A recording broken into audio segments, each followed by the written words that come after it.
Good afternoon, it's 3:35 p.m. I'm so sick of sitting inside typing. Written about 2,000 words today for this project, and I'm very sick of it. So, going out, doing a couple errands. I'm gonna go check on the car, see if they even got that seal. About 75% chance says they haven't gotten it yet. They've been working on other projects, and we're another day behind. With any luck, they will have gotten it, and some sort of progress will be underway. Driving this Genesis for a couple days, this is a great car, but this transmission, I want to take it out and smash it with a hammer.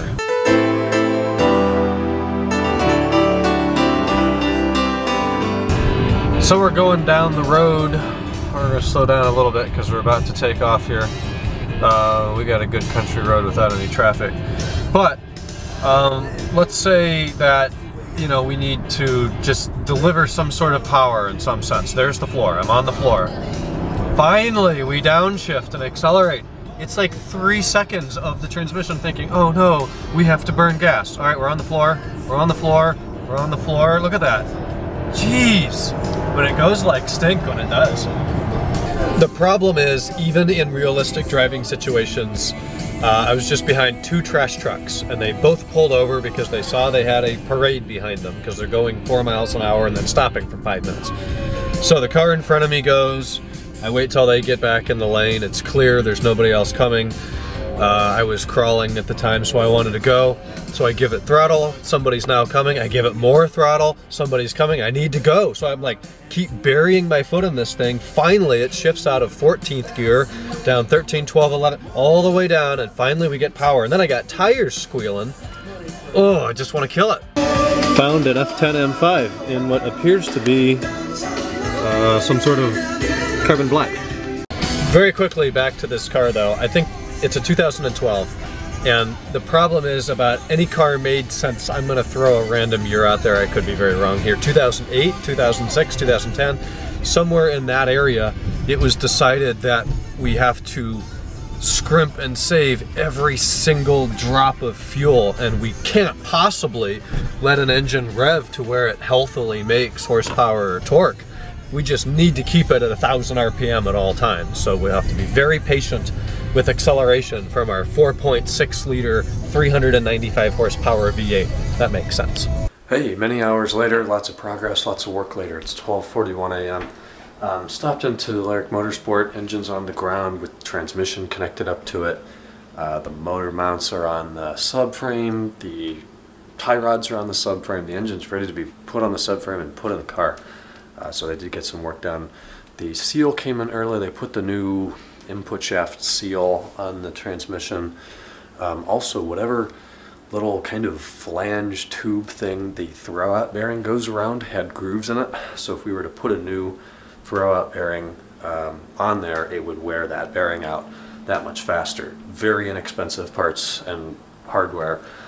So they had ordered those with the seal as well, put those in. So minor transmission refresh in respect to those parts.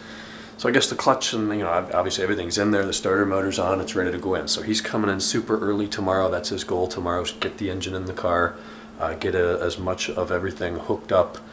You know, there's a lot of crap that needs to be hooked up between the steering, suspension, power, fuel, water for the cooling system. There's a ton of stuff that needs to be plugged into that engine, and obviously it takes longer putting it together, as now you have to worry about seals and gaskets and hardware and torquing stuff down and all that good stuff.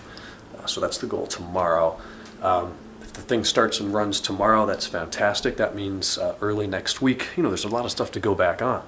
The drive shaft needs to go in, the shifter will be hooked up tomorrow, the chassis braces, the whole exhaust system, all the splash shields, all of that needs to be put together, and then they are going to keep it and drive it a little bit. I don't know how much. The more the better, in my opinion. Let them start breaking things in. So the biggest thing that means that I have to drive it easily for a while was the fact that the rings on piston 6 were done, on cylinder 6. So we'll have to be careful bedding those in. Give me a quick rundown. He said essentially 500 miles below 4,000, 4,500 RPMs, light throttle inputs, easy shifts. The clutch, the first tank of gas, no shifting above like 3 or 3,500 RPM or something like that. Easy shifts, no clutch dumps, of course. Not that I do that anyways, it's too expensive. And what else? No highway driving for more than like 20 minutes for the first 500 miles. So that's not bad. If, you know, if I have the thing back May, what is today, the 5th? What's next week? If I have it back May, let's say May 11th, next Wednesday, that pretty much gives me a month to put 500 miles on it. And if I can manage that, which I certainly should be able to, then it'll be Timmy Fest ready, providing everything goes well. I guess there's a chance tomorrow they fire it up and it detonates, and that's a problem, or we got a fire and burn the whole shop down. Hopefully not. I'm trying to be more upbeat than that. But Joe and Kenan and I are going to go in tomorrow around 2, get a look at things. Hopefully everything went well and it's well underway for the installation. If we can hear it, great. I told him today I don't want to be there for the first start. I just don't. And he's like, yeah, it's going to sound like marbles in a coffee can or a blender. Not only does the ECU think that it thinks that it remembers where the pistons are, the crankshaft, the camshafts. It thinks it knows where everything is. And unless they reset the adaptations before start, it's going to start up and be like, whoa, what the hell is this? It's going to have to modify all the fuel trims. It's going to have to learn a lot to be able to run that engine well. Also, the Vanos has been out. The whole thing's been apart. It's going to make a lot of noise before it can pump some oil up there. He did put in all this like pinkish purple putty paste. It's like toothpaste consistency, maybe a little lighter, on all the moving parts so they have some sort of lubrication before the oil pump can pump oil all the way up there. It's a process. If we can hear it tomorrow, great. I'll film it. It'll be fun, hopefully. I do expect the lifters to tick for quite a while. They did the last time I heard that engine run in a 2002 carbon black car in Dayton, Maryland on October 4th or September 4th. And that was because it had sat, I think, like 10 or 12 weeks at that point. It's been that much longer. They're going to need to build up hydraulic pressure before they quiet up. Or quiet down, and hopefully they will. So that's what's going on with that. I came back here, I hammered that frickin' paper out. It took forever, but it's done. I have exams scheduled Monday, Tuesday, and Wednesday. Actually, Saturday, Monday, Tuesday, and Wednesday.